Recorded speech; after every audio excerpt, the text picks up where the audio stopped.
everyone, it's Shel from Paper Octio Studio. Today I'm sharing with you the tag I made for the Tag It Tuesday challenge. This is a Facebook group, and I will link the link below so that you can join if you want to, if you like to make altered tags. Every month there is a challenge, and this month it is monochromatic. Monochromatic means to use multiple tones of one color to make your design. So of course I'm going to pick purple because purple's the best color, right? So my tag is done in monochromatic purple. So the first thing that I did was to make a drawing. I want to do, and I've been trying to do, the 29 faces for September, but I have been very unsuccessful in getting any of them done. I think this is the third face I've made, but I need face practice, and this tag definitely shows that I do. I need to practice. I was doing pretty well with it for a while there after I took Life Book 2014.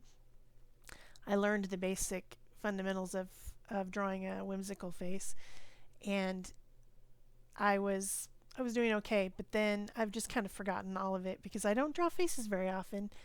I'm really not that much into it. I mean, I think they're cool, but so many people do them that I just don't continuously draw faces. I draw figures, but not necessarily faces, and I draw animals.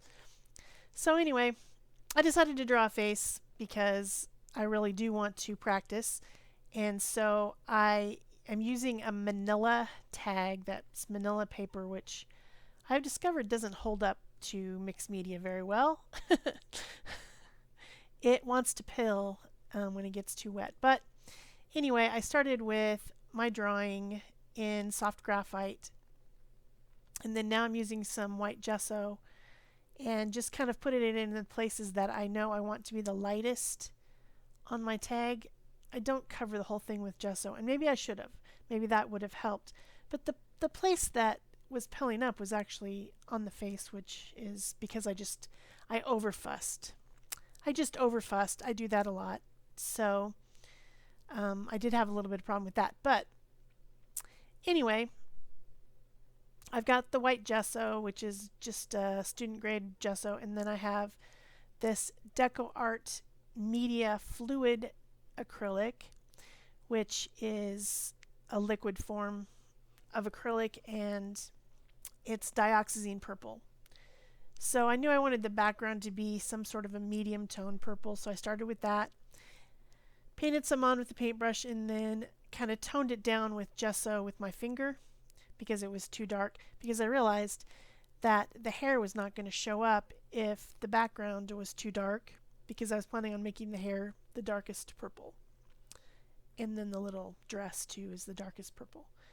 Dioxazine purple is a really dark color. It's very pretty. It's kind of a blue toned purple, very nice purple, but it is super dark in its purest form, almost black. So mostly I'm just right now doing my base layer with acrylic, and then I'll use some other media over the top.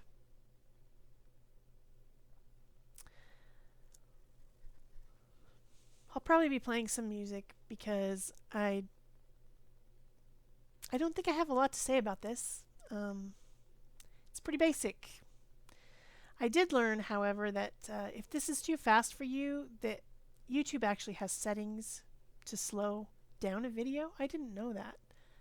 I saw that on Elaine's video this morning when I was watching it. It's her pick stick challenge video. She put in the comments that you can slow down your video by clicking on that thing that looks like a wheel.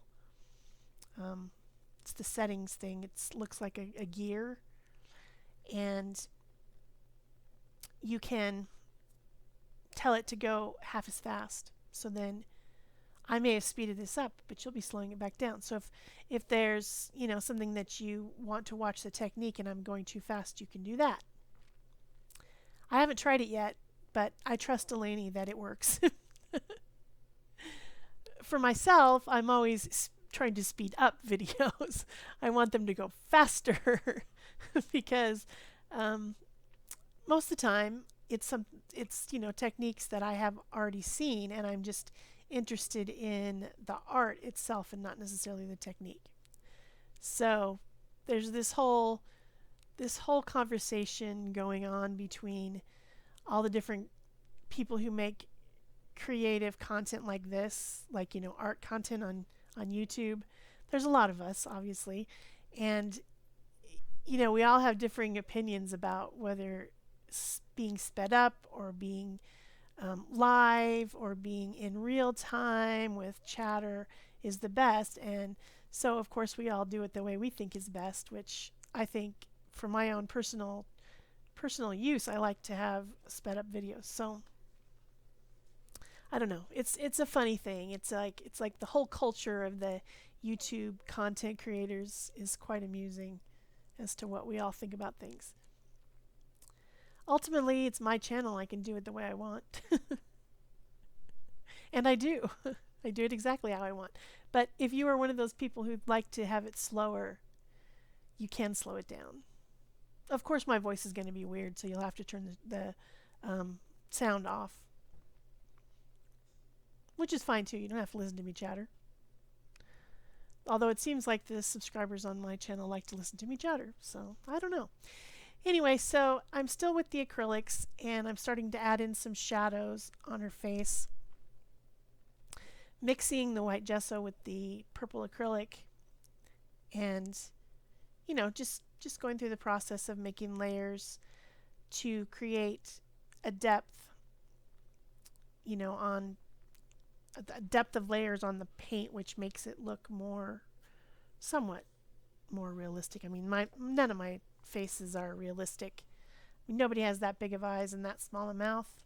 Of course, she's a fairy, so she can have whatever she wants. But you know what I'm saying. So then I get out some Color 2 crayons and decide to go with some water-soluble media, which is where I think I saturate the paper way too much. This is a water barrel brush. It has water in the barrel, and then I have some white acrylic on my palette, which I'm blending with. I think it makes a more creamy blend if you blend it with acrylic, and it also helps the media to stay on there better because, water soluble. So you see me do this lots and lots and lots of times, but I'm still doing it because I still enjoy it. And there might be somebody out there who's watching for the first time, so you never know.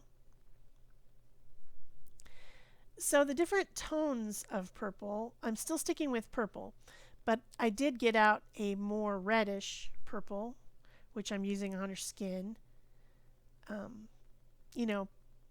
Every color has a wide range of tones, and how much yellow is it? How much red is it? How much blue is it? It can still be purple while being almost pink, or it can still be purple while being almost black, just dependent on the variations of the pigment. So now I got out some Inktense pencils, which are also a water-soluble media, but they are permanent when dry, and I put on a ton of eye makeup on this fairy. I end up toning that down a whole bunch, but she was having a goth moment, and she wanted to have really, really dark eyeliner on. So yeah, that's what happened, and that's my story, and I'm sticking to it. Maybe I needed to sharpen my pencil, or maybe the paper was too wet when I was putting on the Inktense because it really got thick and heavy. So then when I was, activating it with water, it was really even more thick and heavy. This pencil is a lot more pink, but it's still purple. But it gives me a little bit of color variation, and I end up purpling it up more, but that one's pretty darn pink.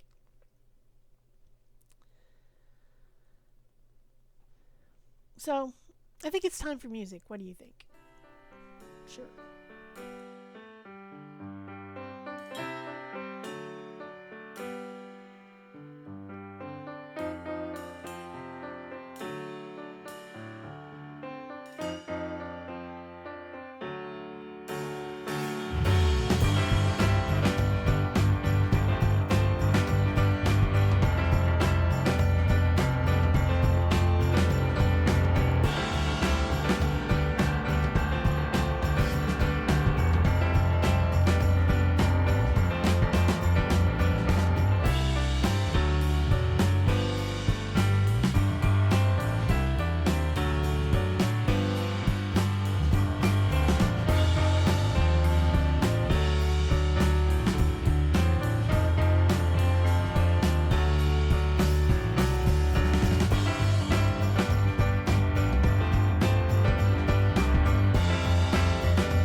So at this point, I decided to get out my Posca pen. Um, Having a little bit of trouble with her eyes not being wide enough. Plus, the the one eye is not lined up with the other one. A tip: if you turn upside down your whole thing and look at it, sometimes you can get the eyes to match up a little bit better. If they're crooked, it actually works because it's giving you a different perspective of whether or not it's even. So that's the reason that I flipped the whole thing upside down and tried to adjust a little bit. I finally decided maybe she just has a lazy eye. You know, it runs in my family, so one eye is just trying to look a little bit other places than the other one. Yeah, that's just how it is. Yeah, I think I finally do fix it somewhat, but it's the long cold stare maybe. I don't know. So then I just am alternating with my Inktense pencils and a couple different colors, and then the Posca, and then back and forth. And then I decide I'm going to try blending with my blending stump instead of a water brush because I'm having such a hard time with the paper being too wet. But I end up getting out my little teeny tiny brush and blending a little bit with that because the blending stump wasn't working very well on the Inktense. It really wants it wants something wet to blend. So I'm keeping that shadow at the under part of her nose, right above the nostrils. There's a little bit of a shadow because it helps the nose look more upturned. I want her to have like a little pointy upturned nose like a fairy or an elf or something would have. So that's what I'm trying to get to, but I think it worked out pretty well. There's so much more learning that I could do on how to apply shadows and highlights to make things look a certain way. I think Lifebook is a pretty good class to take if you want to draw whimsical faces. That's the one by Tamara Laporte, and then she has all kinds of guest artists who come and help teach the class. It's a year-long class, and if I had the money, I would take it again. But there really is a lot of face drawing in that course. It's not all about faces, but there really is a lot of it. Whimsical faces, not realistic ones. So I'm back with the Posca again. Adding some more highlights, trying to even out everything. Then I decided to get out my metallic purple Posca and give her a little bit of shimmery in her eyes. And then I decided I'm going to do a little bit of black lining with my extra fine pigment pen. That's a Faber-Castell Pet pen. This teeny tiny tiniest little tip on it.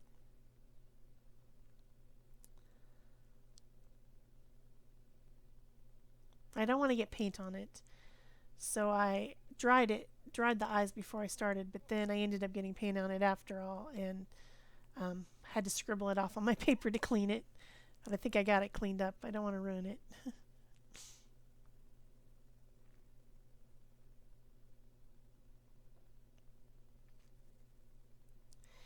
And some more defining with the Inktense pencil.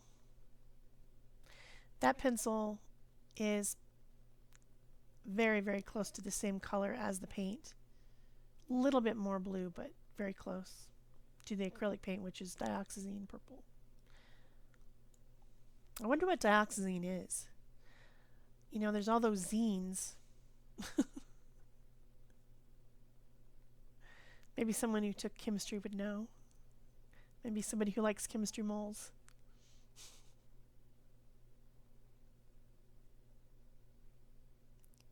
Ah, more metallic with the metallic Posca in her hair to give that a little bit of shine.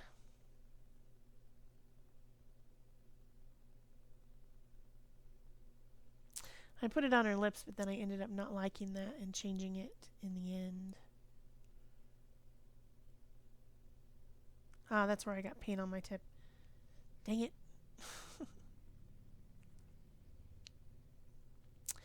So if you guys are enjoying this video, be sure to, of course, check out Tag It Tuesday Facebook group, link below, and also subscribe if you haven't already so that you can get notifications of when I put new videos out, which is pretty much every other day. And then, of course, you can comment, tell me you were here, because it's good to know that people are watching and that you have something to say. And if you want to, you can also share. Pinterest, Facebook, Twitter, all those things are sharing. So all those things help my channel grow, and I'm very grateful when you do that. And I like to hear from you. I like to hear your opinions. So I feel like we're a community and we're all interacting, and I like that. That's what I'm trying to do here on this silly YouTube, is interact with other people and create community. So to finish up this tag, I glue it onto some black cardstock to give it a bit of a border. It also makes it a little bit more sturdy. And that's where I'm fixing the lips, because I decided I don't like them. This would be called fussing. This is the fussing portion of the video. Fuss, fuss, fuss, fuss. So yeah, it's mounted on black cardstock, and then I'm going to add a ribbon at the top, which is made out of sari silk.